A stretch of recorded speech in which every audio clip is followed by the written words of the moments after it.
107 years ago, our fathers brought forth on this continent a new nation, conceived in liberty and dedicated to the proposition that all men are created equal. Now we are engaged in a great civil war, testing whether that nation or any nation so conceived and so dedicated can long endure.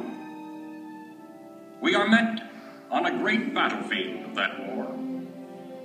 We have come to dedicate a portion of that field as a final resting place for those who here gave their lives that that nation might live. It is altogether fitting and proper that we should do this. But in a larger sense, we cannot dedicate, we cannot consecrate, we cannot hallow this ground.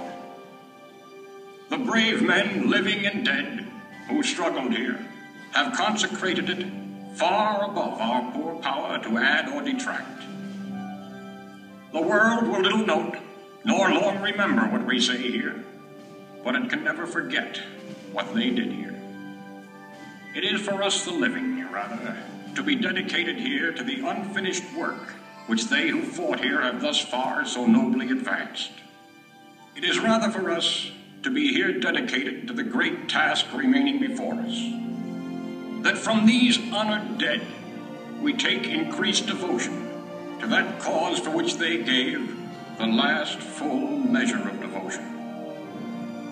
That we here highly resolve that these dead shall not have died in vain, that this nation, under God, shall have a new birth of freedom, and that government of the people, by the people, for the people, shall not perish from the earth.